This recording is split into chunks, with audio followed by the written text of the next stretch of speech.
With me, I have two women that you can tell I've already become fast friends with. We're talking about Safe Streets, our beloved Safe Streets. And with me is their retiring executive director, Priscilla Lisich. Priscilla, I don't know what to say except there's never going to be another Priscilla. So well, welcome back, and thank you for bringing your brand new replacement, yes, which is Nora Fleming de Sandoval. Yes. You have your master's in teaching. You are the brand new executive director for Safe Streets. Yay!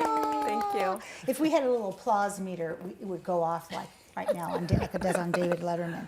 So Priscilla, after 33 years, Mike, you have lived a lifetime in Safe Streets. That is incredible. You're moving on to the next chapter of your life's work.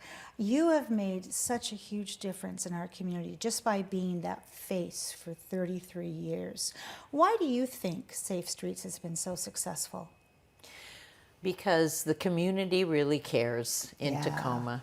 From the very first night when that forum happened in 1989 and over 1,800 people showed up, there was an affirmation that the community cares, and people in this community are ready to just roll up their sleeves and be a part of the solution. And whatever the problem is, they're there. Oh, boy. Spoken like a retiring executive director that has 33 years of wisdom underneath that necklace.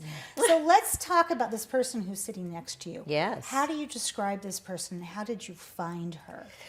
You know, at a time... We're going to talk about you, Nora, just and pretend like you're not there right now, okay? At a time when the reporting is that it's very hard to find good people in positions, to put in positions like this, we got this resume, and I looked at it, and I thought, oh, this person, I think, could be a really great fit. Because the resume just spoke about community and commitment to community. And so, you know, I was hoping that the resume and the person would really sync up, and they did. I think anybody who's in a hiring position shakes their head on that when it's like, please let this be a match. Yes. And here she is. And here she is. And she brings a wealth of experience, and I think personally and professionally. And I just want to say one thing. The staff at Safe Streets has fallen in love with her. Oh, yes. The board, of course, loves her. But community members have just taken to her. She's out there all the time. So wonderful. Wow. Anything you say after that is just got to be big. Right. It's okay. gonna pay But off. first I want to say you do have this beautiful air about you. Oh, thank you. You have a magnetism that just says joyful and open and warm. And I can't think of 3 words better to describe Safe Streets of what we get from them. So Nora, tell us about your background. Well, my background might speak to why I'm so joyful, open, and warm. I was a kindergarten teacher here in Tacoma, down at Visitation Catholic School for many years. The beautiful Visitation Catholic School, yes. Yep. Yeah. And then I taught Spanish in lower school at Annie Wright for many years. And I just really enjoyed teaching and creating those small communities in my classroom year over year, right? Yeah. And so as I was looking at what I wanted to do with my profession, I realized I wanted to make an impact in a wider community and take those same lessons that I learned in the classroom into a wider stage.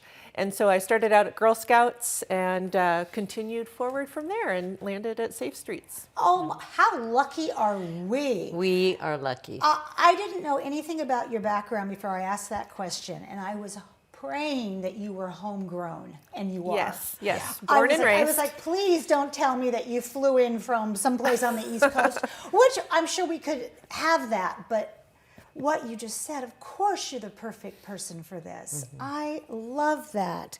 What inspired you to apply?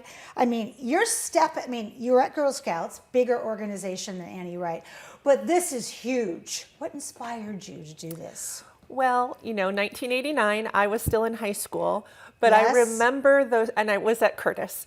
I remember those times, when gangs were really coming Bloods up. in the Crips. Yep, in town, and the work that Safe Streets was doing to make things safer. And so when I saw the opening, I'm like, oh, should I apply? Did you get chills? I kind of did, but I also thought maybe it's, imposter syndrome. I suffer from that. Yes. Yes. So I threw my hat in the ring, and here it all you turned out well. are. Yes. You little Curtis Junior High graduate, you. I love that. All right, so Priscilla, let's kind of go back to you just for a second. Your leadership, as she has alluded to, helped reduce gang violence, illegal drug trafficking, violence in neighborhoods, in schools. You've helped small businesses across Pierce County. What advice do you have for Nora? Nora is an incredible listener. And so I would just say stick to the knitting and listen, keep listening. And she really, really leans in, and people feel that. They feel like she's really there with them. Mm-hmm. And so I don't have any advice. I just want to support her to keep that up. I love that. I'm sure you have each other on speed dial. Yeah. Because, PL, you know who PL is when you see it signed on a document. Yes. And she is the living history right here, which is actually really great for an executive director.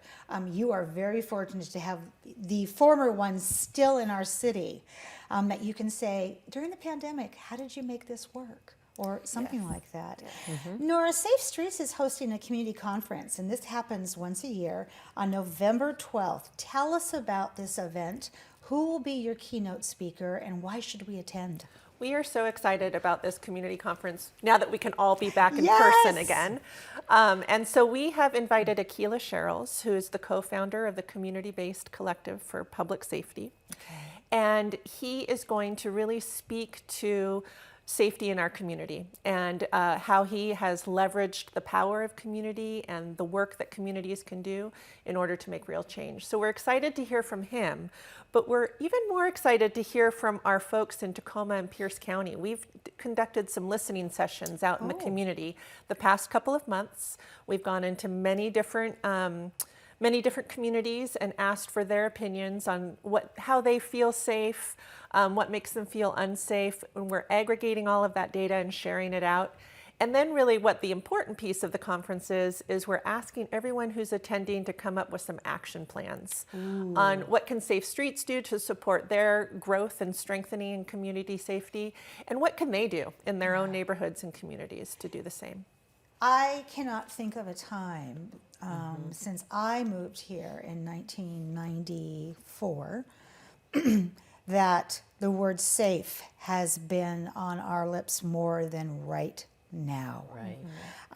The Bloods and the Crips were calming down when I first moved here, but we were still recovering from all of that residue in Hilltop.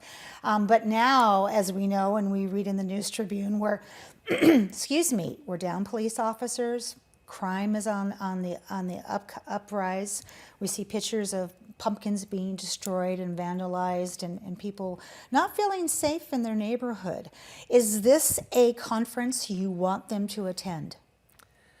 Everybody, yes. There we go. We want everyone to attend. We're going to have representatives from youth organizations there. We'll have people from our own Safe Streets groups. We'll have folks who are in our focus groups, and of course, lots of people from county and city departments and governments, so that we can hear what everybody has to say. I think this is a big part of Chief Avery Moore's plan for safety, and really bringing in the community and making sure that everyone understands what their role is in the work. Absolutely. I want to drill down a little bit in something you mentioned about the listening circles, and you said that they were different groups of people. Can you share with us who those groups were and where you went? Absolutely. So we went to Oasis Youth Center. Yes, the Rainbow Center and Oasis. Yep. Yes, thank you. And chatted with some youth down there. We've reached out to Tacoma Community House, Asia Pacific Cultural Center, the Tacoma Urban League. We've held some listening sessions at Legends Barbershop out on Pacific. Yes. Yes. Smart move. Mhm. And also up at Papa Notary, just down the street here. So we're really trying to make deep inroads, deep grassroots inroads into communities and hear from people who might not have otherwise had the opportunity to share. So when you take a deep breath and you remember those listening circles, what's the first thing that comes to your mind that you learned? Just everyone's passion for their Yes. neighborhood and their community. You know, people, I think we hear a lot of fear mongering and a lot of blame maybe in the media. But what I hear when I go to neighborhood groups and listening sessions is people wanting to roll up their sleeves and take action and make change. Yeah, absolutely. All right, Miss Priscilla, I have to tell you that it is so sad to see you go. I mean, and I can tell already, I mean, you made a beautiful choice. But to be thankful for the 33 years of leadership in our community. The floor is yours, so give us some final thoughts. I am just grateful that I grew up in this community and that I came back to this community. I didn't think I was going to cry, but I'm very excited about our future, and I think we can, with the leadership we have, we can lean in again and really address some of these problems that we're having, because I believe that our community, as I said in the beginning, that we really care. Yes. So, and I'm still going to be here. All I'm a right. part of the community. Okay, I mean, because I'm going to be seeing you at all the grocery stores we hang out at. That's right. So I'm going to end this interview because you need a Kleenex Yeah. for your little tear-stained face. We will always love you, and you will always have Oh, a thank place you. here at Cityline. So anytime you want to come back on the comfy couch, you know who to call. And Nora, thank you for being here Yeah, today. thank you. All right, Thank we have you. much more to come. Quick break. We'll be right back. Don't go away.